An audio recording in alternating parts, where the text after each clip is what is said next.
Hey everybody, good afternoon. I know I'm a little later than I have been getting on here and doing the devotional, but sometimes you just gotta take the day to yourself and work through some stuff. So today I am in Limitless and I am on page 59 on day 32. And the verse for today is Proverbs 4:23, but I actually want to start above Proverbs 4:23 and I want to go to Proverbs 4:20, and it says, "My son, attend to my words, incline thy ear unto my sayings. Let them not depart from thine eyes, keep them in the midst of thine heart. For they are life unto those that find them, and health to all their flesh. Put away from thee a forward mouth, and perverse lips put far from thee. Let thine eyes look right on, and let thine eyelids look straight before thee. Ponder the path of thy feet, and let all the ways be established. Turn not to the right hand nor to the left. Remove thy foot from evil." We all know that Romans 3:23 says, "For all have sinned and come short of the glory of God." And so this verse is telling us to attend to his words, attend to what's going on in Scripture, incline our ear to him. Keep thy heart with all diligence. And diligence means steady application in business of anything, constant effort to accomplish what is undertaken. And so it says, keep thy heart with all diligence, for out of it are the issues of life. Whatever it is that we're having issues with, it's probably coming from our heart. It's probably a heart matter. And I say that because we tend to stress out and worry about things that God already has taken care of. He's already seen the end. He's already seen the beginning. He's seen all the in-between. He's seen all the struggles in the midst of it. He's seen everything.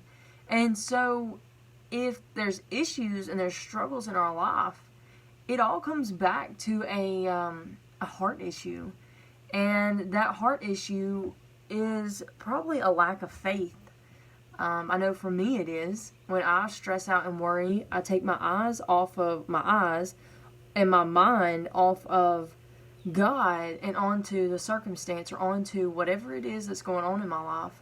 And so in Luke 6:43 through 45, it says,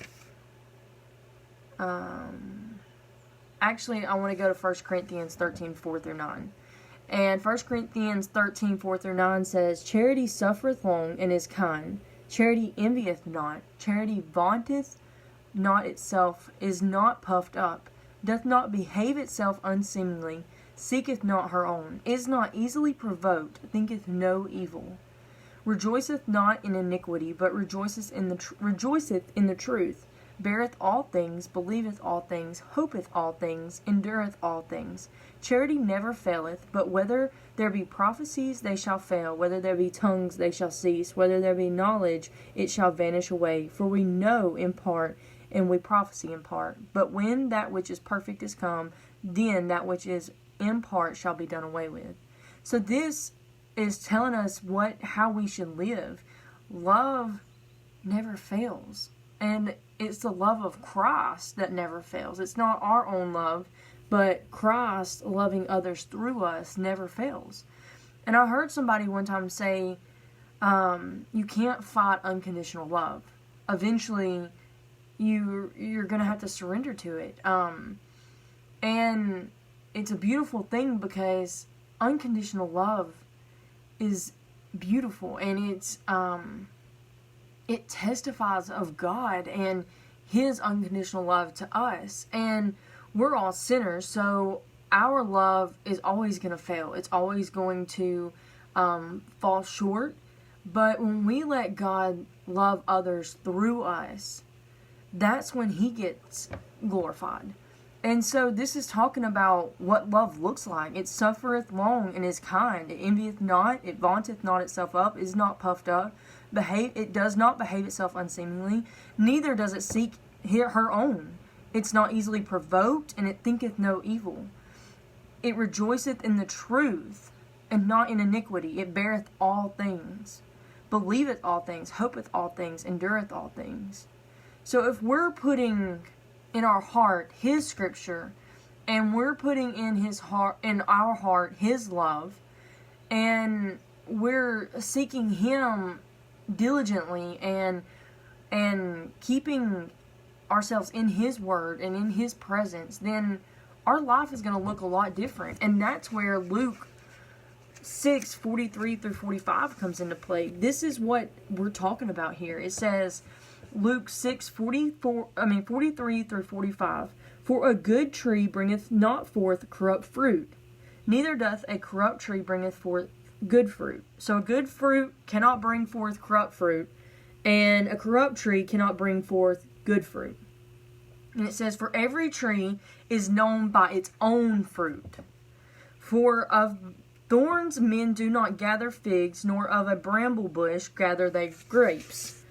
A good man out of the good treasure of his heart bringeth forth that which is good, and an evil man out of the evil treasure of his heart bringeth forth that which is evil. For of the abundance of the heart his mouth speaketh."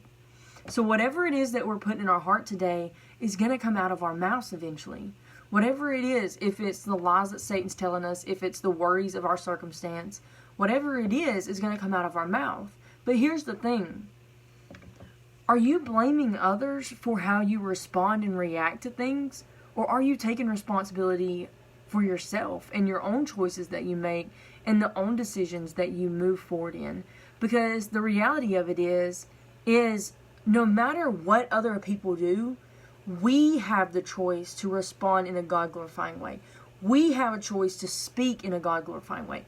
We have the choice to think in a God-glorifying way and to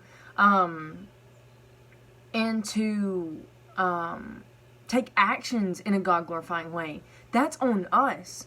We can't blame others for what we're doing, because it says right here, what we put in our hearts is going to come out of our mouths. And whatever it is that we're going through, we have the choice to choose to respond in a God-glorifying way or a world-glorifying way.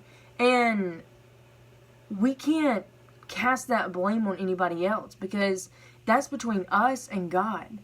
And so I don't know what it is that you may be facing today. I don't know if you're angry while you're driving down the road. I don't know if you're bitter at a friend. I don't know if you're stressed about a relationship or family, or you're worried about a job situation. I have no idea.